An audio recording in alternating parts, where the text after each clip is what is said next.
Hola, buenos días a todos. Qué gusto tenerlos hoy aquí. Vamos a empezar con una presentación del equipo de AFIP. Entonces, Diana, te doy la palabra. Muchísimas gracias.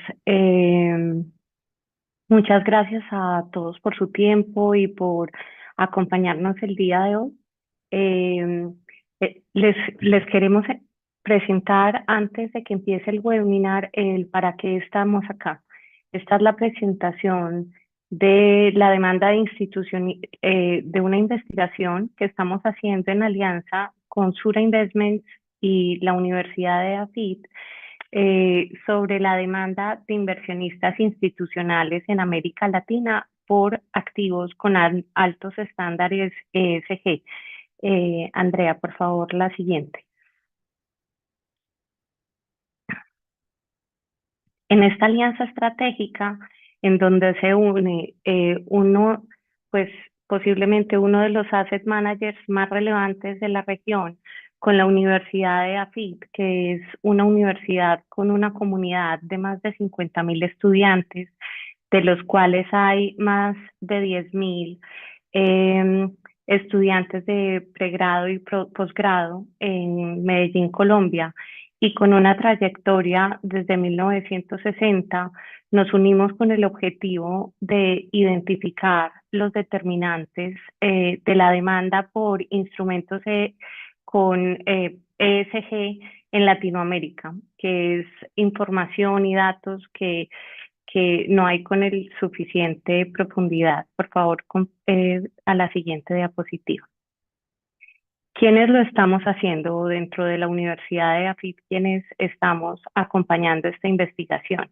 El equipo investigador está compuesto pues por las personas que ven, que es la decana de la Escuela de Administración, María Alejandra González Pérez, que es la jefe en la maestría en sostenibilidad, la profesora Pilar Álvarez Franco y yo, Diana Piedrahita, como profesora de cátedra y consultora internacional en sostenibilidad. Y además, como parte del equipo está Juan Fernando Velázquez y Camilo Solano y Daniel Gómez, que nos acompañan en la investigación. Por favor, la que sí. ¿Qué estamos haciendo? Tal como les contaba, esta investigación lo que busca es, desde un partner independiente y apoyado por el Asset Manager, identificar cuáles son los determinantes del mercado de finanzas sostenibles en la región, enfocado en los inversionistas institucionales, fondos de pensiones, aseguradoras y corporativos. ¿En qué países? En Colombia, Perú, Chile y México. Por favor, la siguiente. ¿Cómo lo estamos haciendo? Pues el equipo ha desarrollado o ha estado investigando el estado del arte y la información pública de los instrumentos sostenibles en la región. Además, identificando esa dificultad que hay por una no estandarización, hemos creado un diccionario de finanzas sostenibles con el fin de unificar los conceptos. El día de hoy, gracias al apoyo de CBI, como un referente en la región, estamos haciendo este webinar en donde les agradecemos que nos acompañen y el siguiente paso es recolección de datos a través de un cuestionario dirigido a los inversionistas institucionales. Es muy importante este punto porque acá necesitamos el apoyo de ustedes para lograr capturar de primera mano los datos del mercado eh, y de esta manera construir capacidades dentro de la región y además data que nos permita identificar no solamente cuáles son los determinantes, sino cómo podemos potenciar la construcción de sostenibilidad y finanzas sostenibles para Latinoamérica. Por favor, la siguiente. ¿Cómo nos pueden ayudar? Eh, Acá en esta diapositiva, pero posteriormente lo pondremos en el chat, aparece el link al cuestionario que necesitaríamos que nos ayuden rellenando. ¿A quién estaría dirigido? Está dirigido a inversionistas institucionales que tengan información del asset allocation, en donde nos puedan ayudar a identificar, pues, qué tipo de inversionista es, sus estrategias, cuáles son las barreras y motivaciones que ha tenido en su inversión frente a activos ESG en la región, entre otros. El tiempo que estimamos de respuesta es de 10 minutos y estaremos encantados y felices de poder recibir el máximo de respuestas para hacer de esta construcción de capacidades algo mejor informado con los actores claves de la región. Ya está. Ahora les pasamos a Santiago Bernal de Sura Investments, que hará una corta presentación.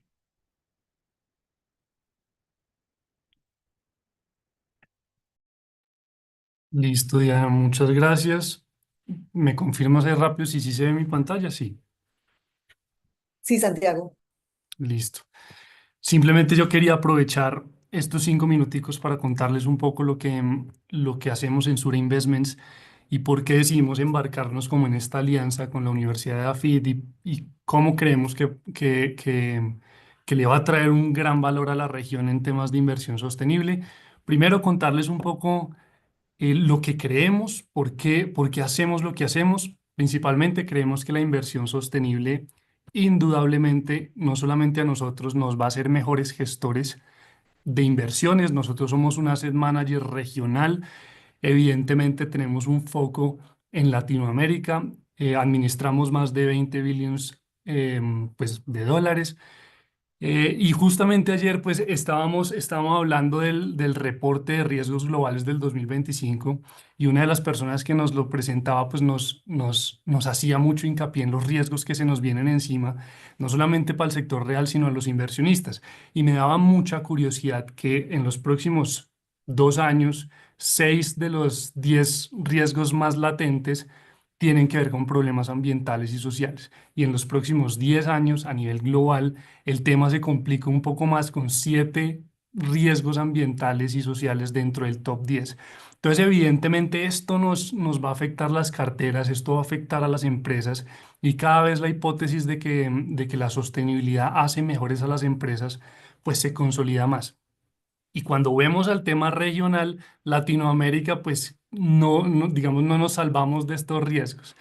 Entonces, con un top 5 100% agrupado en temas ambientales, es evidente que los temas de biodiversidad, los desastres naturales o las condiciones extremas de clima van a afectarnos en Latinoamérica y pues por simple exposición de mercado, pues nuestros activos se podrían ver afectados. Entonces, sin duda considerar estos riesgos nos hace mejores gestores y nos hace ver oportunidades donde antes no se solían ver.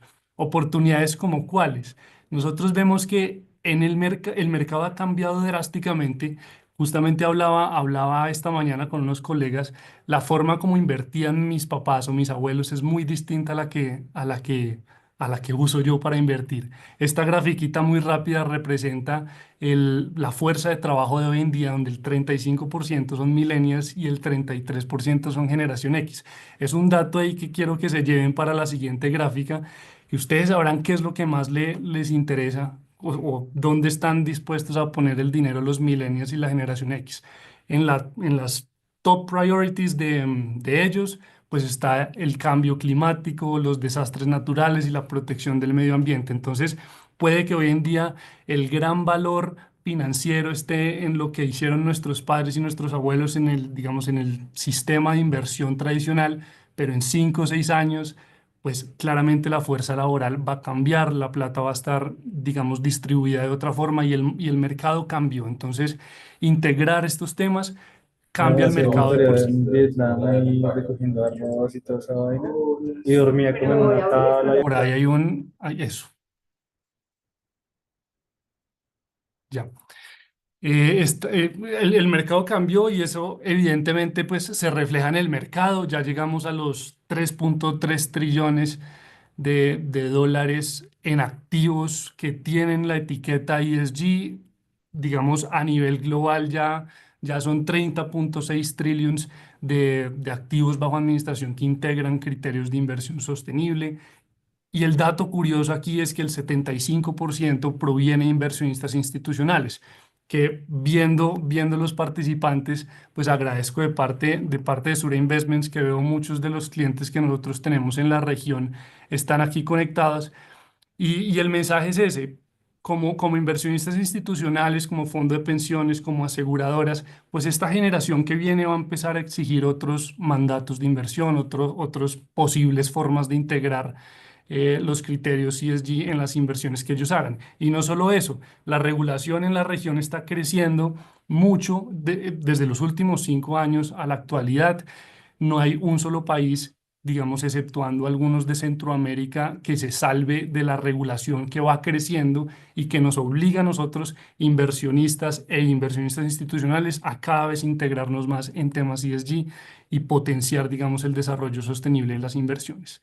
Entonces, ¿por qué hicimos esta alianza? Sura Investments está cada vez más comprometido con desarrollar estas capacidades de la región. Nosotros somos conscientes de la influencia que podemos y que hemos logrado de cierta forma como gestor de inversiones, y respetamos mucho a la Universidad de AFIT y evidentemente a Climate Bonds Initiative, que son un referente en temas de renta fija temática e inversiones etiquetadas.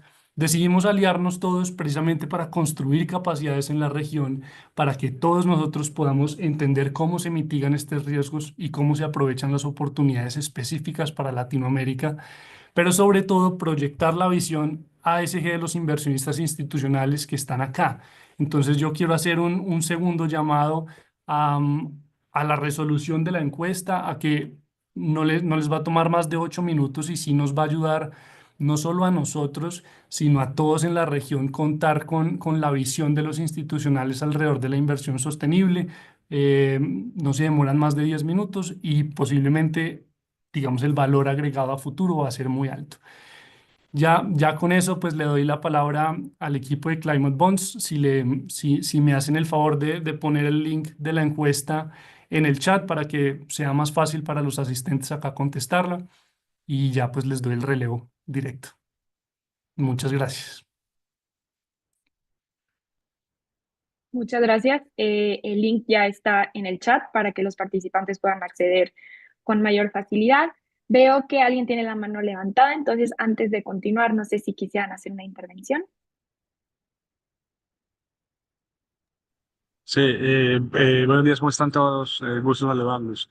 Andrés, yo tenía una pregunta frente digamos, el contexto político actual que empezamos a vivir en estos siguientes 4 años, pues con la nueva administración de Estados Unidos, donde nosotros en recientes, pues como conversaciones en Colombia, empezamos, mejor dicho, tuvimos una conversación frente a, dado que es uno de esos temas que ya en su primer mandato el gobierno de Donald Trump de alguna manera satanizó, y de alguna manera uno empieza a ver que el mercado americano en relación a esa nueva narrativa como política, algunas casas de asset management y gestoras empiezan como a desmarcarse un poco los compromisos, como pasó con BlackRock y un puñado pues de otros frente a otros pues marcos de actuación.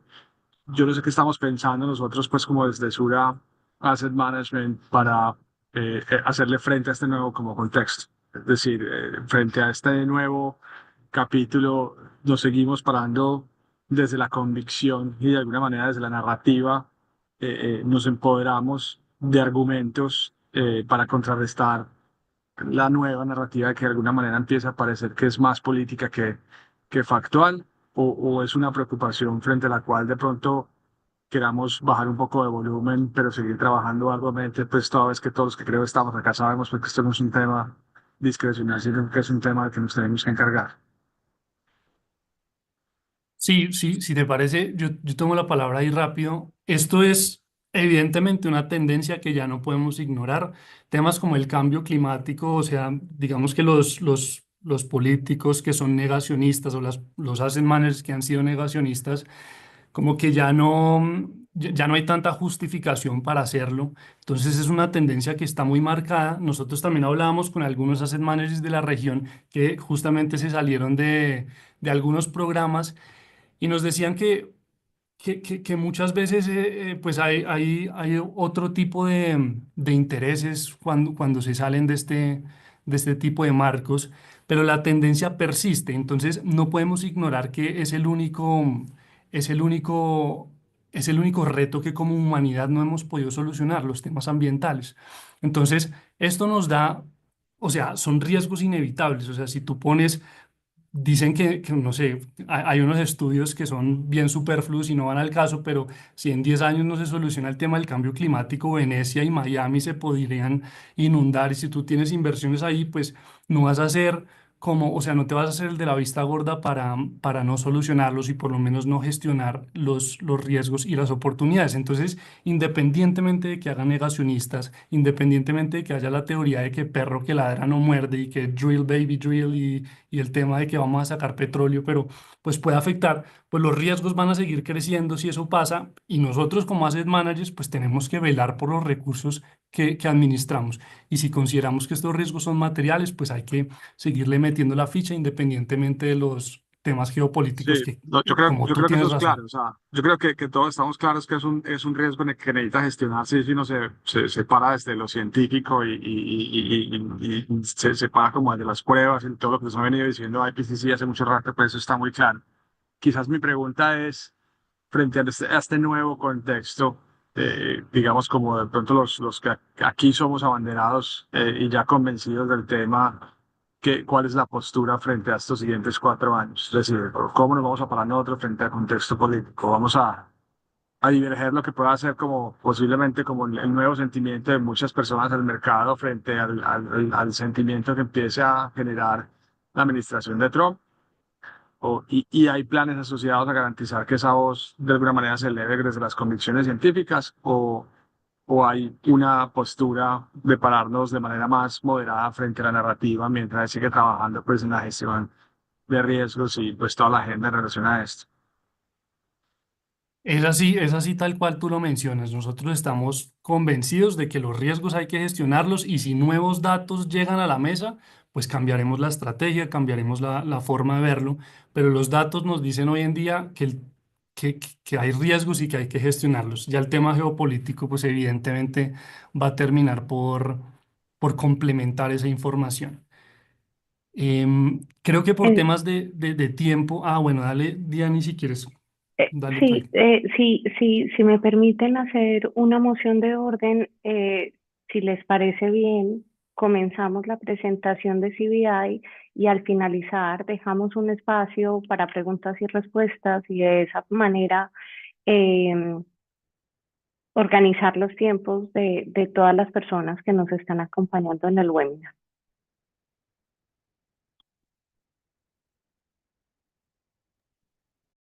De acuerdo, Diana, muchas gracias. Entonces, vamos a empezar a compartir nuestra presentación y por supuesto la sección de Q&A queda abierta en todo momento. Está también parte de nuestro equipo aquí conectado para ir respondiendo cualquier pregunta que vaya surgiendo a lo largo de nuestra presentación y vamos a tratar de ser breves para dejar un espacio al final para una sección de preguntas y respuestas.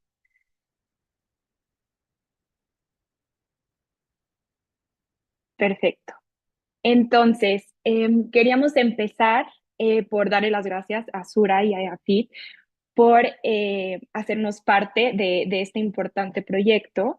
Nosotros el día de hoy les vamos a contar un poco sobre los instrumentos verdes, sociales y sostenibles en América Latina y el Caribe. El día de hoy vamos a estar con ustedes Sofía Borges, que es analista de finanzas sostenibles. Ella está basada en Brasil, pero habla muy bien español, entonces va a estar el día de hoy con nosotros en la presentación. Y yo soy Andrea Barrenechea, soy analista de programas para América Latina y el Caribe, y va a ser un gusto compartir este espacio con ustedes el día de hoy. Primero que nada, muy rápidamente, solo queríamos empezar por contarles quién es Climate Bonds. Y bueno, Climate Bonds es una organización global fundada en Londres, centrada en los inversionistas, que se enfoca en movilizar el capital hacia soluciones climáticas. Y Climate Bonds, una de sus grandes misiones es apoyar las inversiones a largo plazo para acelerar la transición hacia una economía baja en carbono a través de instrumentos financieros sostenibles.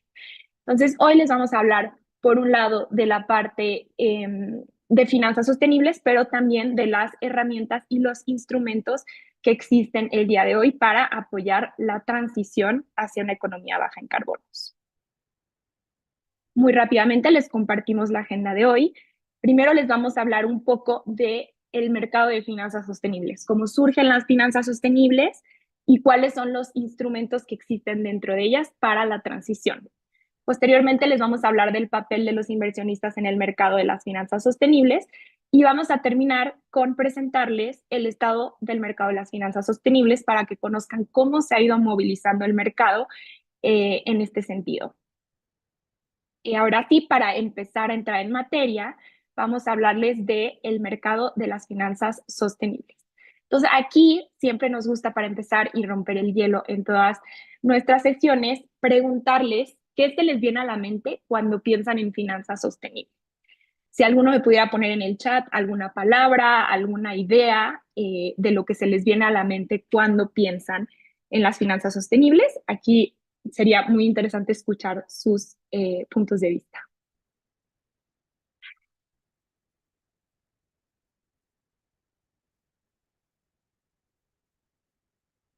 Muy bien, métrica, medición. Voy a ver si lo están poniendo en la sección de Q&A, creo que sí.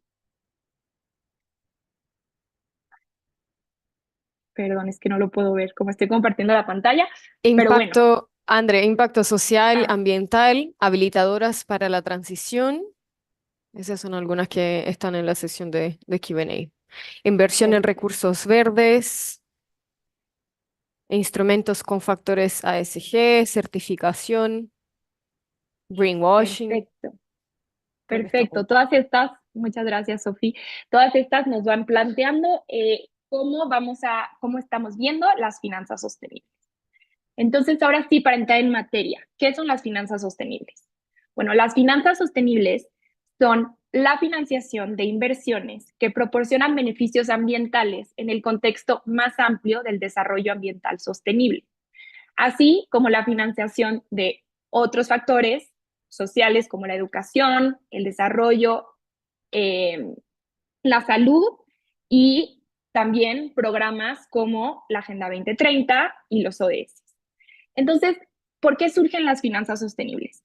Bueno, sabemos que en el contexto actual en el que vivimos no se puede ver las finanzas o la economía solo como economía, sino como un ente separado, sino tenemos que ver todos los factores que afectan a nuestra economía. Entonces tenemos los factores sociales y los factores ambientales que también afectan a nuestra economía actualmente. Entonces, cuando pensamos en sostenibilidad, ¿en qué pensamos? Bueno, son todas estas actividades de mitigación y de adaptación al cambio climático cuando hablamos de las finanzas climáticas o las finanzas verdes. Y cuando hablamos de las finanzas socioambientales, entonces también incluimos los factores sociales. Y finalmente, cuando hablamos como de todo el universo de la sostenibilidad, tenemos que tener en cuenta estos factores verdes, estos factores sociales y también los factores de gobernanza. Entonces, es así como se va construyendo lo que hoy conocemos como sostenibilidad. Y bueno, claro, cuando hablamos de finanzas sostenibles, agregamos las partes de inversión y de financiamiento. Entonces, muy rápidamente creo que es súper relevante contarles un poco de cómo surgen las finanzas sostenibles y por qué surge este paradigma. Bueno, todo empieza cuando nos damos cuenta que el sistema financiero actual se basa en un crecimiento económico infinito, lo cual no es viable porque los recursos que tiene nuestro planeta son finitos. Entonces, como sociedad nos empezamos a replantear la forma en la que estamos viendo el crecimiento. Entonces, nos queremos remontar a cuando como sociedad nos empezamos a replantear o a pensar qué es lo que estamos financiando. Entonces, primero empezamos en la década de los 60 y 70, cuando surge una cosa a la que nosotros llamamos el enfoque de exclusión. Entonces, en este momento se da una serie de movimientos sociales derivados de conflictos armados como la guerra de Vietnam o conflictos sociales como el apartheid en Sudáfrica. Y entonces la sociedad empieza a decir, bueno, no queremos financiar la guerra, no queremos financiar la discriminación. Entonces, dejan de financiar este tipo de situaciones. Entonces, por eso llamamos un enfoque de exclusión.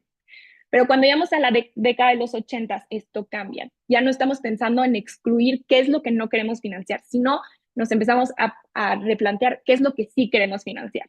Entonces, aquí es cuando nacen los fondos socialmente responsables, como el Calvert Social Investment Fund.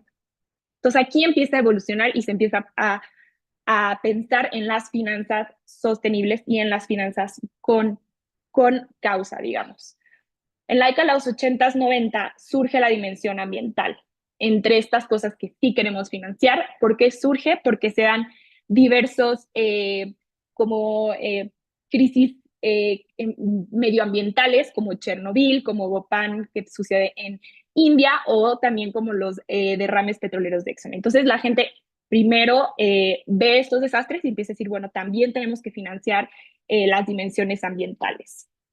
En las siguientes décadas, como podemos ver, empieza a avanzar entre los 90 y los 2000 los índices. Entonces, esto también es muy importante porque nacen diferentes índices como el Domini Social Index o el Dow Jones Sustainability Index, y esto empieza a darle cierto tipo de responsabilidad a las empresas y a las instituciones de cumplir con ciertos requisitos para avanzar hacia los objetivos ambientales y sociales que nos estamos poniendo.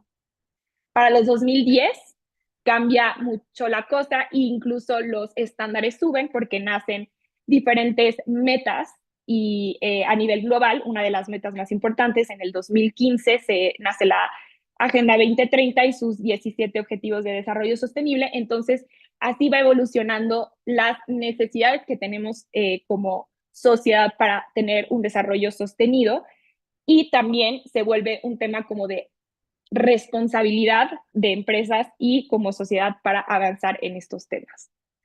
En temas de finanzas sostenibles también vamos a tocar un poco que en el 2020 nace unos sistemas de clasificación muy importantes a los que llamamos taxonomías.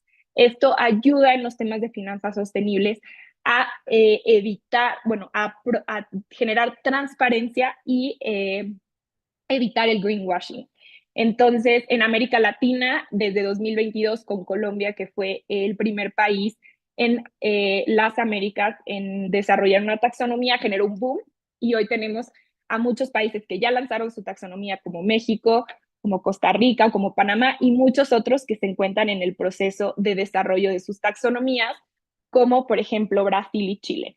Entonces, como podemos ver, poco a poco con las necesidades que han ido surgiendo, se ha ido evolucionando esto a lo que hoy llamamos finanzas sostenibles. Entonces, hablemos específicamente de los temas ambientales. ¿Cuáles son esos impactos financieros que genera el cambio climático? Bueno, primero hablemos de los riesgos. Los riesgos físicos son estas consecuencias directas que se dan por las modificaciones del tiempo atmosférico como consecuencia del cambio climático. Estos pueden ser impulsados por dos tipos de eventos. Unos los llamamos agudos, que son estos eventos puntuales como los huracanes o las inundaciones, y otros son estos cambios que se dan a largo plazo, a los que nosotros llamamos crónicos. Estos son los que afectan los patrones del clima a largo plazo, como por ejemplo la sequía o la disminución de los niveles el aumento de los niveles de los océanos. Entonces tenemos estos riesgos que eventualmente generan afectaciones en nuestra economía y en nuestro sistema financiero. Entonces, en nuestra economía pueden afectar, por ejemplo, los modelos de negocio, pueden destruir los activos o pueden generar un aumento en el precio de los insumos. Y esto genera grandes consecuencias en nuestro sistema, como el menor valor de las propiedades y de los activos corporativos, la menor riqueza de los hogares, menores ganancias corporativas o menor crecimiento y productividad. Y al afectar nuestra economía, claro que también afecta nuestro sistema financiero. Entonces, estos riesgos pueden generar pérdidas de mercado, pérdidas de créditos residenciales y corporativos, pérdidas de suscripción y, claro, un riesgo operacional. Entonces, teniendo estos riesgos, ¿qué es lo que se ha buscado hacer? Bueno, existen una cosa a la que nosotros llamamos las herramientas de transición. Estas son aquellas que surgen para lograr avanzar hacia una economía baja en carbono como respuesta a los riesgos que existen derivados del cambio climático. Entonces, existen diferentes tipos de herramientas. Unas de estas son las herramientas políticas. Estas buscan la implementación de políticas públicas destinadas a establecer un modelo de negocio bajo en carbono, un modelo económico, perdón, bajo en carbono. Luego tenemos las herramientas tecnológicas, que son estas que se derivan de las mejoras o las innovaciones en las tecnologías que apoyan hacia una transición baja en carbono.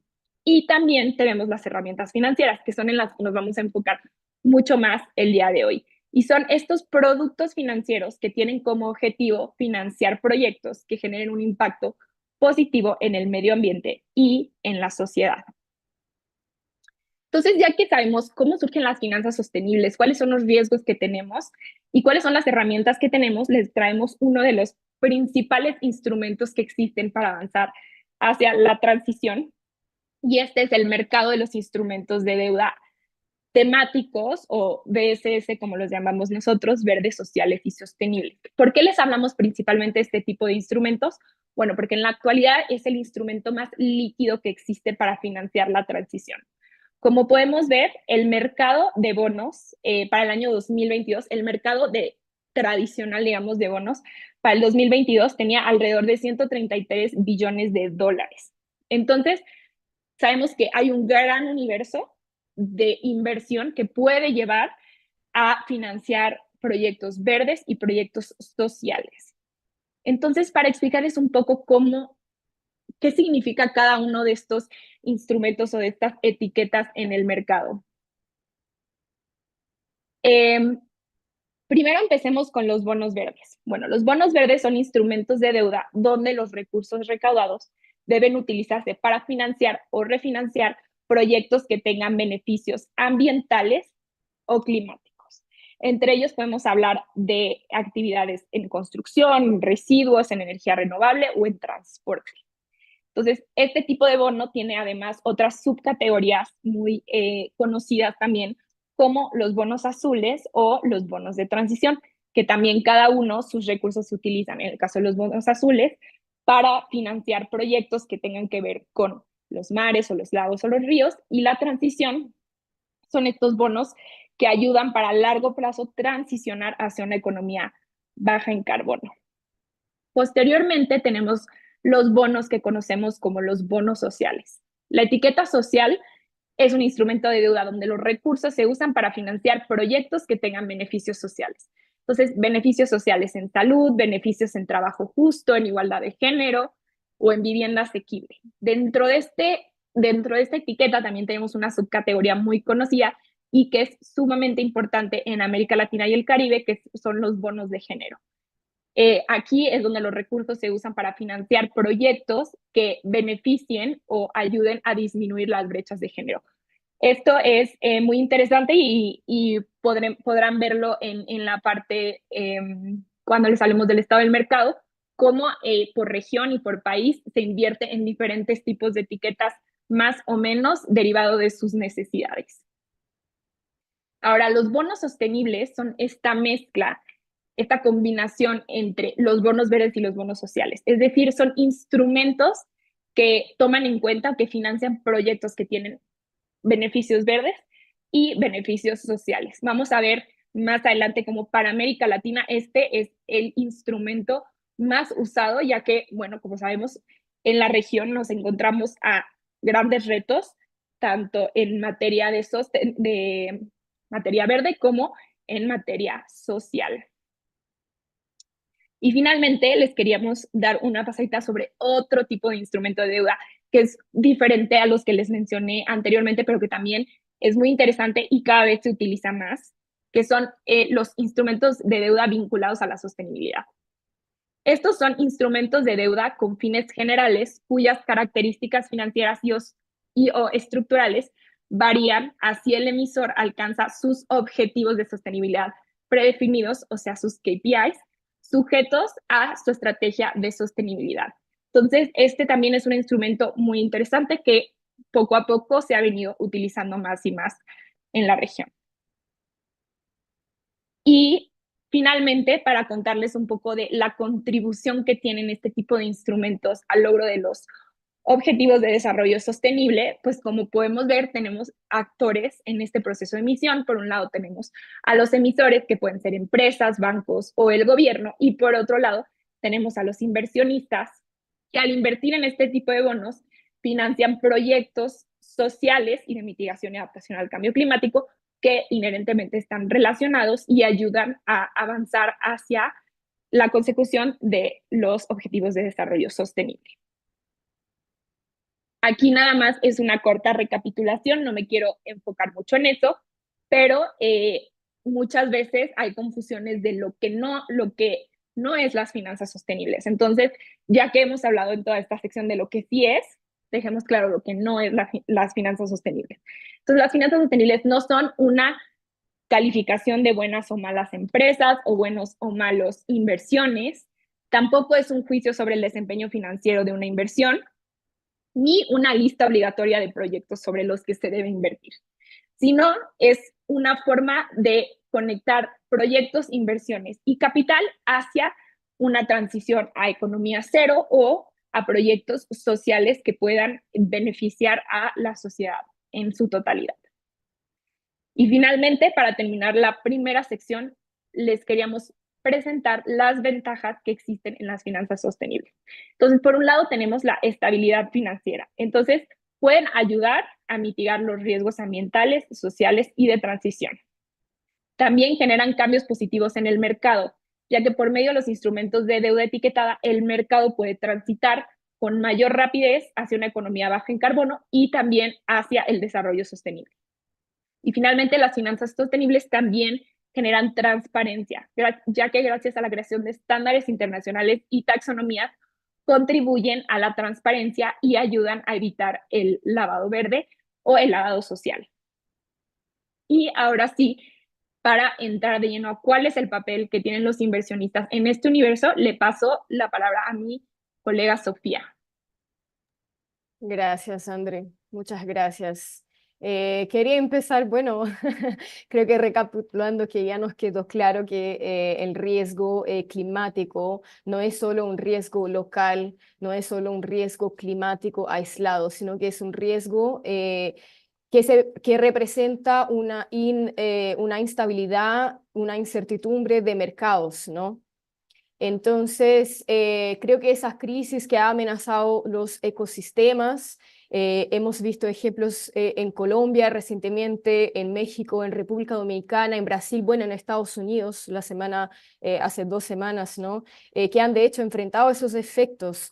Estoy hablando sobre sequías, inundaciones, los huracanes, aumento del nivel de mar, que han causado pérdidas en esos sectores que son claves para la economía: la agricultura, los sistemas eléctricos, la infraestructura de modo general, pero también, también crea una oportunidad para redireccionar ese capital que ya estamos invirtiendo, que ya tenemos disponible para los proyectos que justamente transicionen esos sistemas, que adapten esos sistemas a las inestabilidades del cambio climático. Entonces, las energías renovables, la infraestructura sostenible, soluciones basadas en la naturaleza, que son cada vez más atractivas, de hecho, para los inversionistas, justamente por ese punto que nuestros colegas, tanto Santiago como Andrea, mencionaron. Siguiente, André.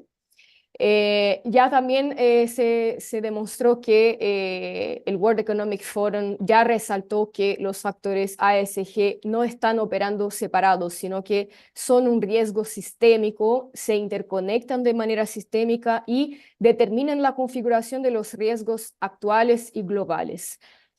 Un evento ambiental extremo no va solamente a impactar a una operación en un determinado local, sino que desencadena consecuencias que impactan otras empresas, reputaciones de un sector, exponiendo a riesgos legales, generando volatilidad en esos mercados, interrumpiendo esas operaciones y también afectando, como ya se mencionó, la capacidad de acceso a crédito.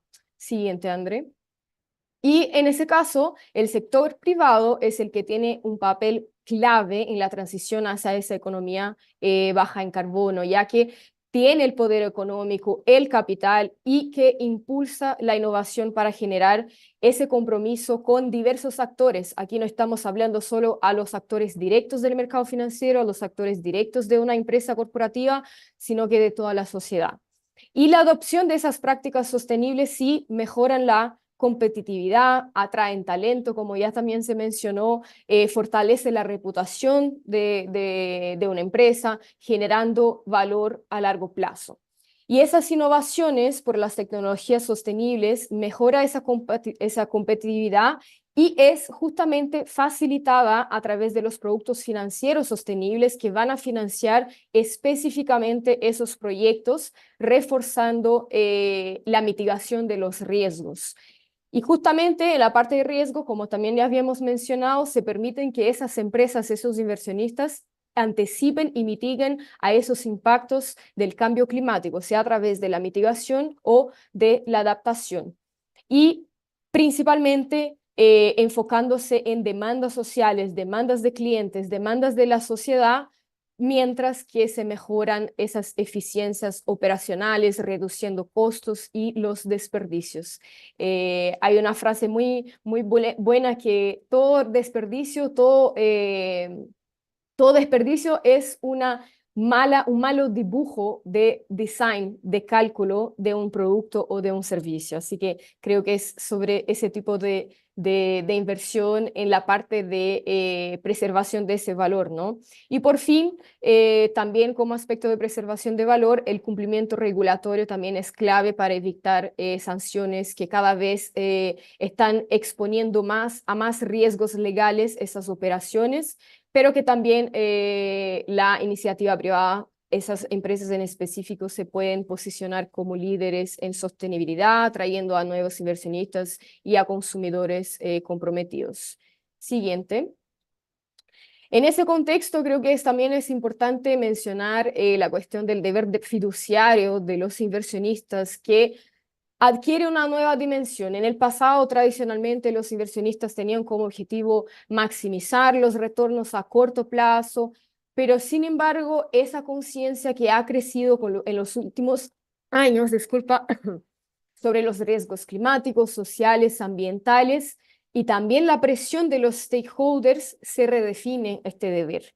Así que la integración de esos factores en las decisiones de inversión mitigan los riesgos sistémicos de financiamiento y también capturan a nuevas oportunidades de crecimiento para que puedan esos inversionistas actuar en defensa y mejor interés de sus beneficiarios en el largo plazo, no solamente en el corto plazo.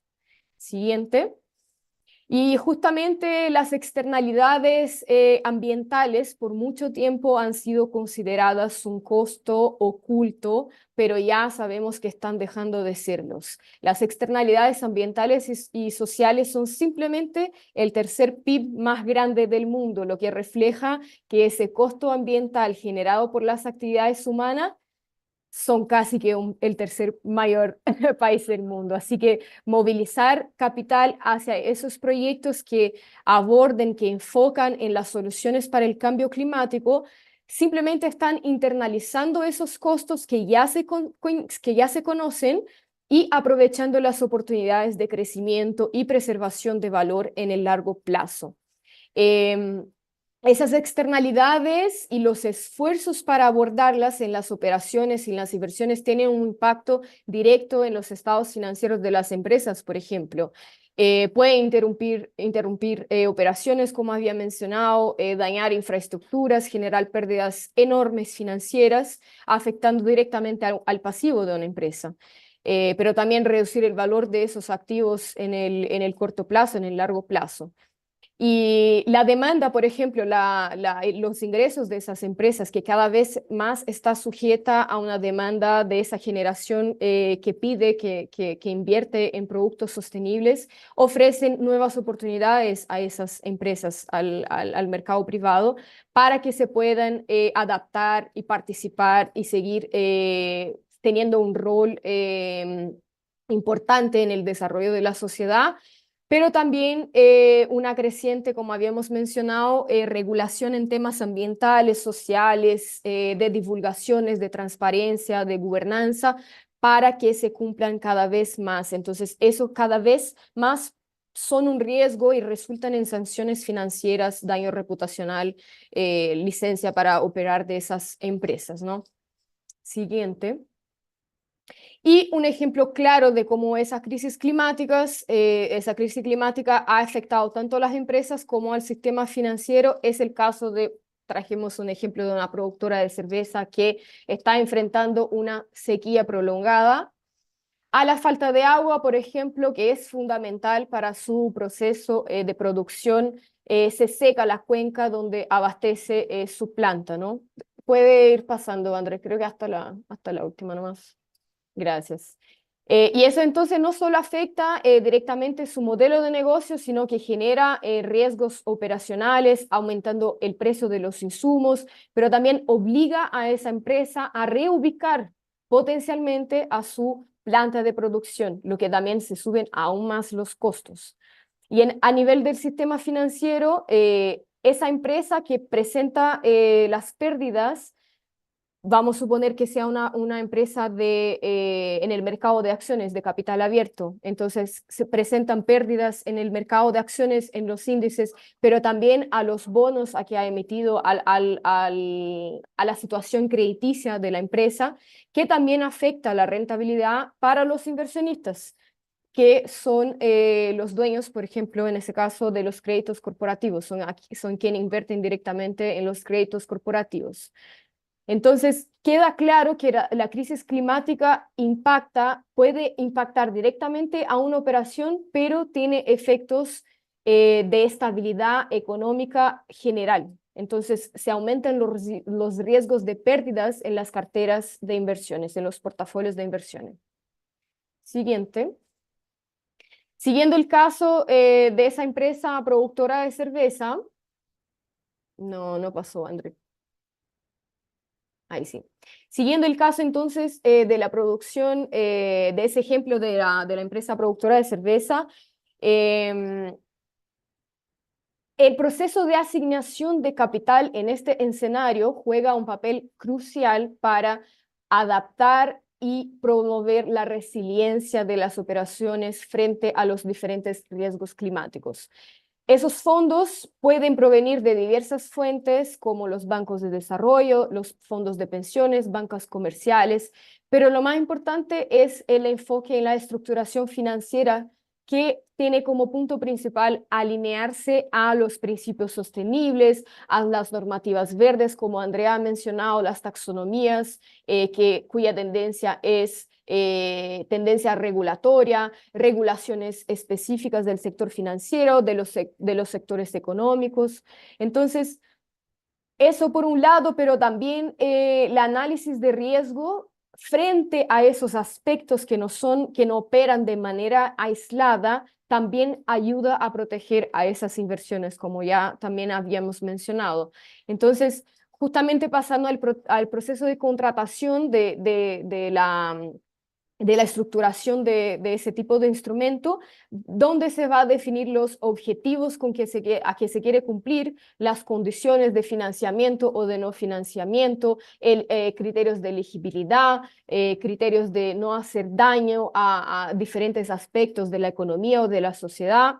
Y por fin son instrumentos que también llevan el monitoreo, que asegura el éxito a largo plazo. Hemos hablado mucho de que las finanzas sostenibles priorizan la transparencia, la divulgación, el reporte. Entonces, eso garantiza también que los beneficios económicos y socioambientales tengan el correcto monitoreo, ¿no?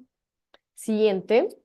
Así que ese proceso, ahora enfocándonos de vuelta a la deuda sostenible, a la deuda etiquetada, esos emisores pueden ser gobiernos, empresas, bancas, que son los responsables por crear esas oportunidades de inversión, ¿no? Por crear la oferta, el instrumento. Los inversionistas, sean ellos institucionales, personas físicas, jurídicas, van a comprar esos bonos con el fin de financiar a estos proyectos específicos o que contribuyen a un objetivo específico.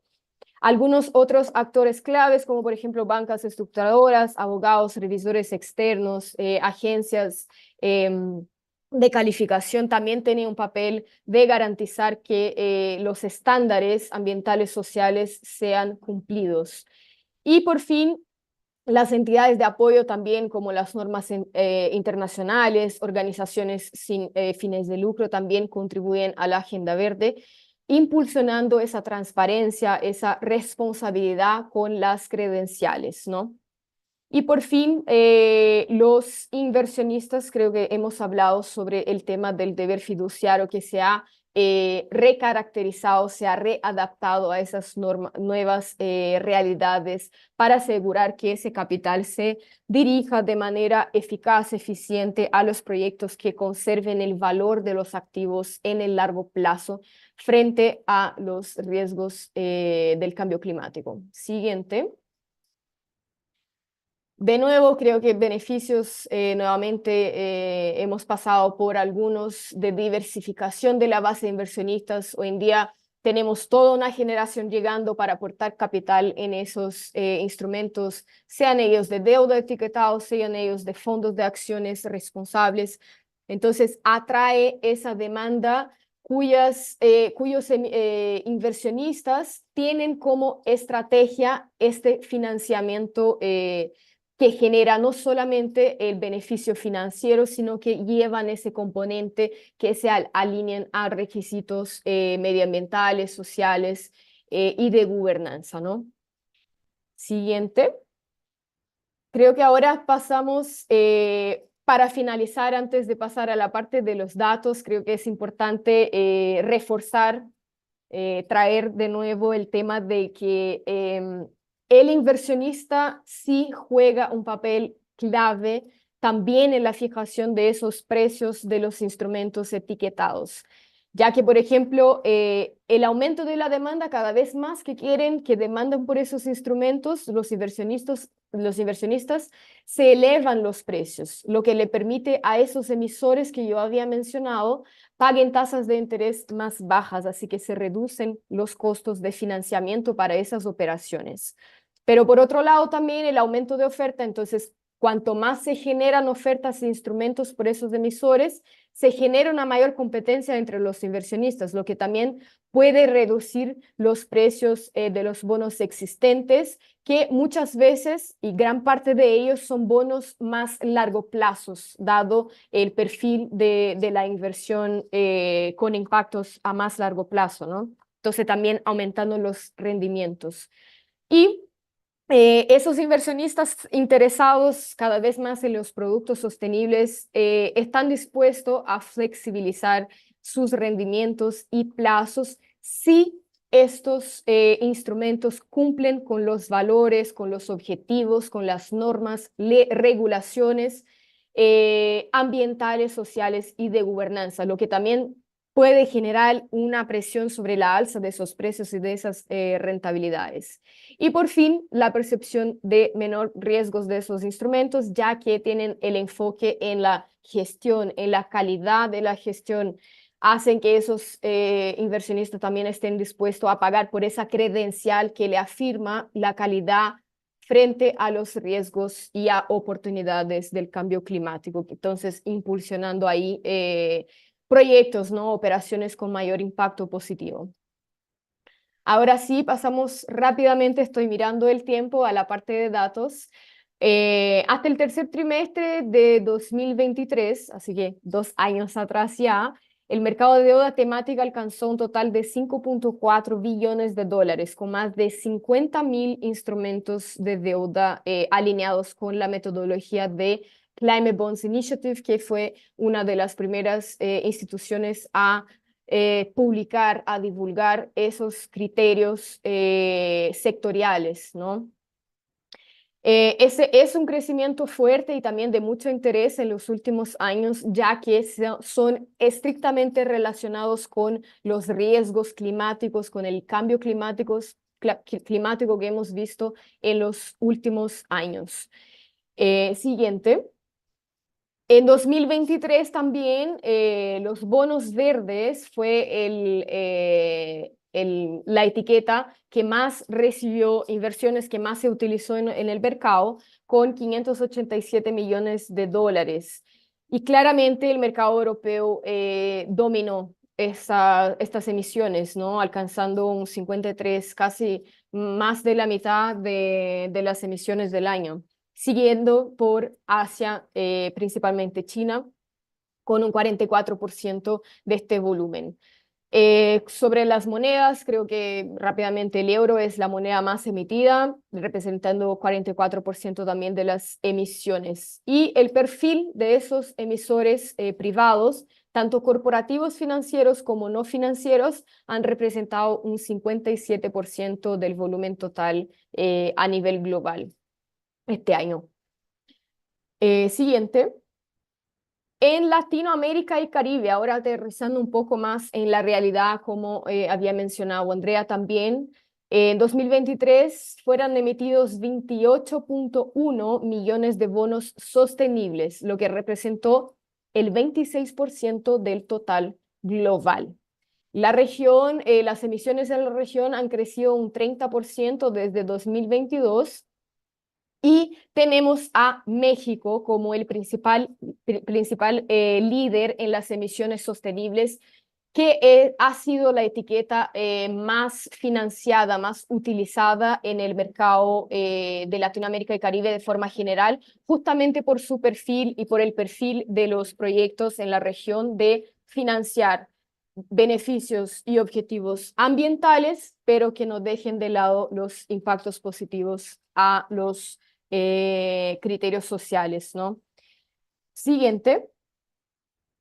En 2024, así que el año pasado, la región alcanzó un 239 mil millones de dólares en emisiones, incluyendo primeras emisiones, algunas ampliaciones de las tranches, otros tramos nuevos y reaperturas de emisiones, lo que de hecho refleja entonces el crecimiento del mercado sostenible en la región.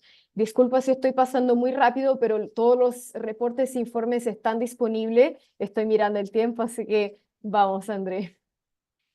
Entre 2022 y 2023, la región creció un 73%, así que es un número que abarca el crecimiento de los bonos verdes, de los SLBs, los vinculados a la sostenibilidad, los sociales y los de sostenibilidad, reflejando entonces esa evolución significativa en la región, del mercado en la región.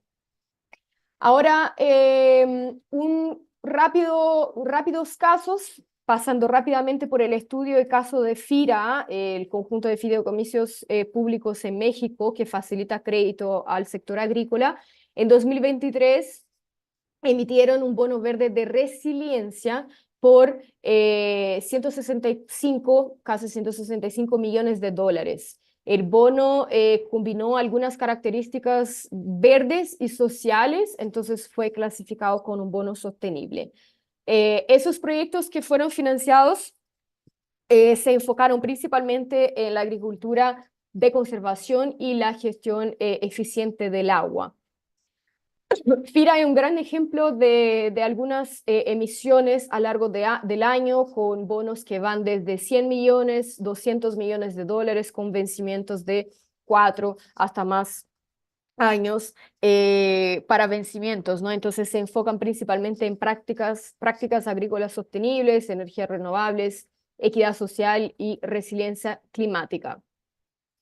Otro ejemplo de Panamá, también un bono verde que fue emitido para financiar el parque eólico Toabré, que fue la segunda mayor emisión del país, así que ha representado en 2023, este año de la emisión, más de 80% del volumen emitido en el año, y los fondos se han destinado a la construcción del parque eólico mismo y se han alineado a los objetivos de sostenibilidad de Panamá para 2030, para 2030.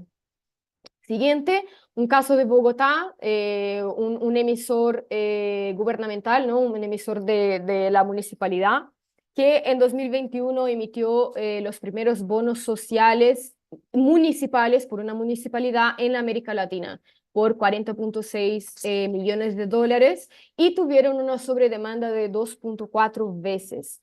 Los fondos financiaron directamente el programa Jóvenes a la U, que tiene un enfoque claramente en la educación superior de 20.000 jóvenes que pudieran ingresar bajos y medio bajos hasta 2024, entonces contribuyendo ahí al objetivo de desarrollo sostenible número 4, que es la educación de calidad. Y por fin, Grupo Bimbo, también un ejemplo de empresa mexicana, la Panadería Internacional, que ha financiado sus operaciones que van a contribuir para alcanzar las 0 emisiones netas hasta 2050. Entonces, 50% del plan es reducción del alcance 1 de las emisiones, 100% reducción del alcance 2 de esas emisiones y 28% reducción del alcance 3 de las emisiones. Entonces, el bono vinculado a la sostenibilidad de 15.000 millones de pesos se ha alineado a la metodología de Climate Bonds y se han enfocado en esos KPIs centrados en la descarbonización, ¿no? Principalmente trayendo al alcance 3 como un objetivo. Ufa, por fin. Estamos corriendo por el tiempo, disculpa. Para construir la economía que hemos hablado desde el comienzo de la presentación, resiliente al cambio climático, baja en emisiones, una economía justa, se necesitan inversiones de aproximadamente 90 billones de dólares anuales para los próximos 25 años para que podamos financiar infraestructura sostenible, sistemas de salud, sistemas agrícolas seguros. Entonces, las finanzas sostenibles, especialmente esos instrumentos que les hemos presentado, son una oportunidad de movilizar directamente el capital, los recursos a esta acción climática por parte del mercado privado. América Latina y Caribe todavía tiene una contribución menor a las emisiones globales, pero es la región que es más vulnerable, y ya sabemos de eso, a los efectos del cambio climático, enfrentando desigualdades sociales históricas, ¿no? Así que es esencial aprovechar a esas condiciones de mercado, como el interés de inversionistas, así como lo he hablado, y también las políticas favorables que cada vez más incentivan la transparencia y la inversión responsable para acelerar nuestra transición más resiliente y justa. Les había comentado que todos los informes y reportes están disponibles en nuestra webpage, así que les dejaremos el enlace para que puedan revisar informes específicos a nivel país, informes comparativos, informes de oportunidades sectoriales. Y les agradezco mucho por la presencia, por la participación. Creo que ojalá les podamos dar 5 minutos para contestar preguntas. Y en nombre de Climate Bonds les agradezco mucho por la invitación, ¿no? Así que un gusto hablar con ustedes.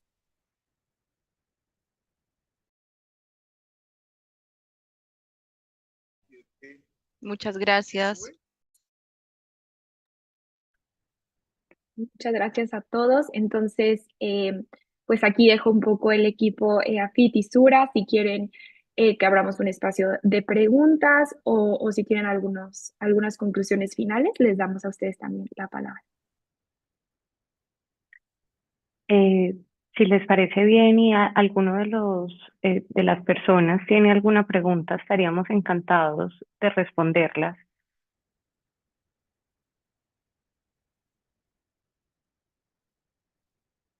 Y bueno, si no hay, Frente a si podrían compartir la presentación, el equipo de Climate Bonds.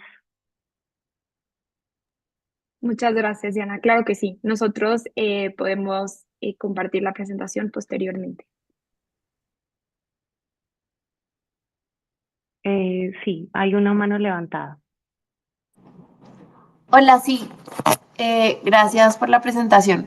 De pronto aquí un poco quería preguntarles su opinión de cómo ven ese camino de pronto de la exigencia de los portafolios de tener esta exposición particular a este tipo de activos. Y con eso me refiero como ese tagging de los bonos y que los portafolios necesiten obligatoriamente que estén invertidos en esto, un poco como ven esa evolución en el mercado colombiano y regional. Yo creo que yo puedo contestar esa, André. Creo que tu nombre no es Santiago Bernal. Veo Sí, mal no sé por qué, quedó Santiago Bernal, Está Laura bien, está Gallego, bien, perdón, no sé por está qué. bien. Esa pregunta es muy pertinente porque claramente los avances en los países se ha dado de forma diferente, pero hay una movilización de los reguladores, sean ellos sectoriales, sean ellos del mercado financiero, hacia la clasificación o más bien la identificación de ese tipo de inversión. Puedo traer el caso de Brasil, donde el regulador de los fondos, por ejemplo, ha determinado una regulación donde los propios fondos en su estructuración tienen que determinar su clasificación, si son fondos que invierten y contribuyen directamente en activos que son clasificados como verde o que son fondos que que no tienen impactos negativos. Así que ese es un ejemplo que claro, se ha desarrollado en Brasil a través de Ambima, para los que conocen, donde se ha utilizado el ejemplo para evitar el greenwashing, donde han desarrollado esa regulación para evitar más bien el greenwashing, porque muchos de los fondos en el proceso de estructuración se han caracterizado, llevado a mercado como fondos verdes o fondos ASG, donde en verdad no eran. Así que hoy en día ya tenemos una regulación publicada que se obligan a los fondos, a esos activos, a que en el papel, en los documentos de estructuración, se mencionen cuáles son los objetivos y cuáles fueron las métricas y las credenciales utilizadas para que el fondo sea clasificado y lleve en su nombre las siglas ASG o ESG. Obviamente en distintos países se han dado en niveles diferentes para las bancas comerciales, para las bancas públicas, pero este sí es un movimiento que hemos observado principalmente en Latinoamérica. Y si me permiten a mí también agregar, viéndolo desde Europa, que es donde yo estoy ubicada, pues para los fondos por el SFDR existe una clasificación en artículo 8 y artículo 9 en donde se exige un umbral mínimo de inversión de acuerdo al tipo de fondo. Por lo tanto, no solamente debemos pensar desde el enfoque Latinoamérica, sino como el mercado de capitales es global, es cómo nuestros instrumentos también pueden hacerse receptores de recursos a nivel global por el tipo de clasificación que tengan.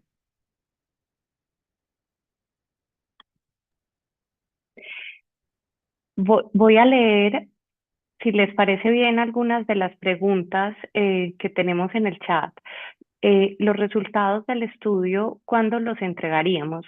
Estamos apenas en el proceso de recopilación de los cuestionarios de los inversionistas institucionales, entonces por ahora estamos en la recopilación. Esperaríamos que en un año aproximadamente puedan estar publicados, pero pues todavía no tenemos la respuesta a esa pregunta.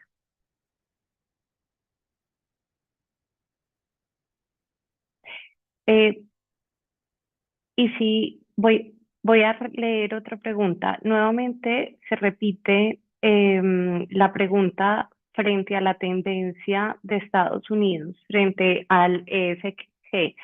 Eh, es muy importante. Ese es, como decía un compañero, el elefante en este webinar. Por supuesto, es una tendencia. Sin embargo, déjenme utilizar una analogía de la sostenibilidad. La sostenibilidad no ha muerto porque es una realidad. Existe un flujo importantísimo de recursos que se necesitan para mitigar y adaptar en todo el mundo. Entonces, aunque las metas puedan estar cambiando o la forma pueda estar modificándose, la realidad es que el potencial en este mercado es enorme y existe una necesidad de recursos que debe ser financiada. Entonces, es un mercado en evolución que no se puede dejar de lado. Diana, si yo puedo complementar sobre esa cuestión y también me gustaría decir que tengo que ir para otra reunión, así que creo que podríamos finalizar con esta pregunta, ya que también va a aparecer en muchos otros foros, en reuniones donde se hablen sobre los aspectos ASG y la posición de Estados Unidos. Ya sabemos que hoy en día el mayor emisor de gases de efecto invernadero es China. Por esa razón, China en los últimos años ha invertido de forma casi que a diario con las emisiones, porque también es un mercado donde la deuda ASG, la deuda etiquetada, es una de las más representantes en Asia-Pacífico, como había mencionado.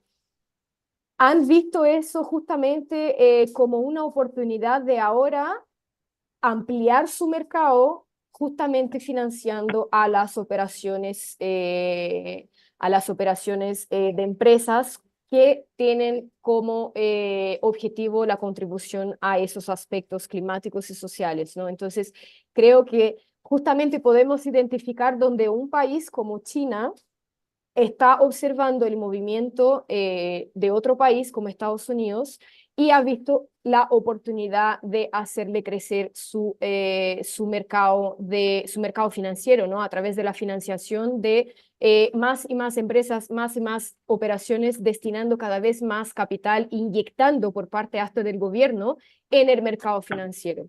Así que creo que ese es un ejemplo claro de cómo una situación de inestabilidad económico-política, pero que de nuevo como factores ASGs son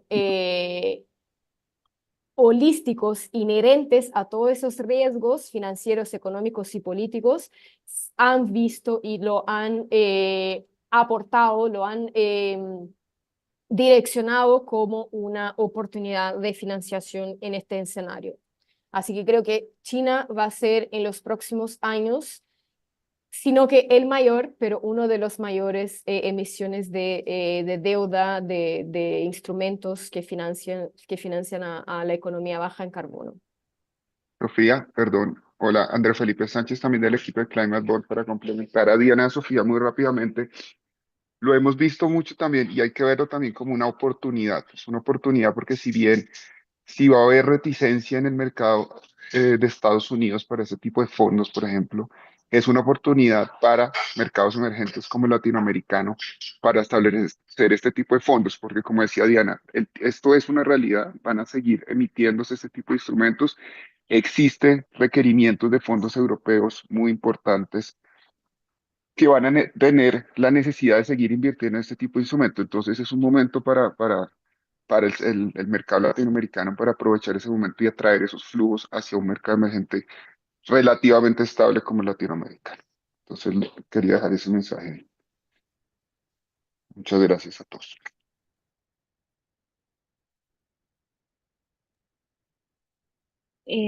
Perfecto. Veo aquí otras preguntas antes de cerrar porque sé que algunos de ustedes tendrán que salir de la reunión, pero también nos preguntan si la emisión de bonos para los desastres naturales aplica como bonos sostenibles. Bueno, existe una categoría específica para los bonos o sea, enfocados los fondos en los desastres que se llaman bonos de catástrofe o catobonds. Entonces también tienen un uso de fondos específico para ese tipo de temas y bueno, aquí sobre la rentabilidad de este tipo de instrumentos financieros, yo creo que la mejor persona para completar esto sería Andrés. Andrés, no sé si puedas responder a esta pregunta sobre la rentabilidad de los tipos de instrumentos financieros de los que hablamos el día de hoy, que bueno, les contó Sofía un poco sobre esto, pero Andrés sabe más. Sí, claro, pues acá rápidamente, esto es muy claro, eso depende del mercado. Al final es un instrumento financiero, es un instrumento y va muy de la tendencia del mercado.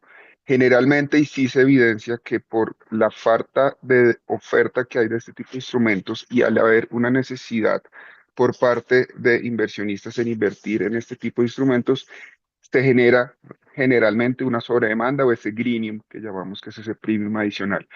No sé si presentamos, por ejemplo, el caso de la emisión de los bonos soberanos verdes de la República de Colombia, que hubo una emisión gemela. ¿Se presentó, André?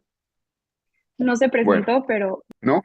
Ok, entonces rápidamente, como es tan difícil medir técnicamente en el mercado cómo es ese greenium, cuando se hizo la emisión soberana de Colombia, ese día se hicieron lo que se llaman unos twin bonds, que emitieran un bono vainilla y un bono verde bajo las mismas condiciones de mercado el mismo día. Y esa emisión tuvo un greenium o un premium adicional de 20 puntos, entre 15 y 20 puntos básicos en el mercado primario y secundario de ese tipo sobre el verde, por supuesto. Entonces, en una emisión que fueron casi 2 billones de pesos, pues ese greenium de 15 20 puntos es un número bastante importante. Entonces, no es una respuesta muy directa, o sea, general, no puedo darte que tiene una tasa especial específica, pero sí hay una diferencia, una beneficio para el emisor en este momento por esa falta de oferta que existe de instrumentos. perfecto. Muchas gracias, Andrés. Pues Diana, yo creo que con esto podemos cerrar. No sé si quieran dar algunas palabras de cierre, pero por nuestro lado agradecerles a todos y claro a Soraya y a Fit por tenernos en este espacio.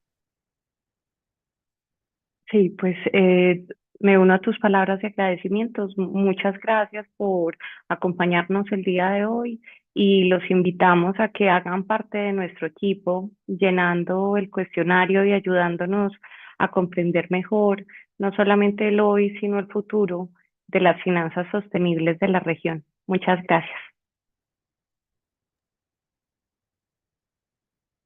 Muchas gracias a todos. Muchas gracias. Hasta luego.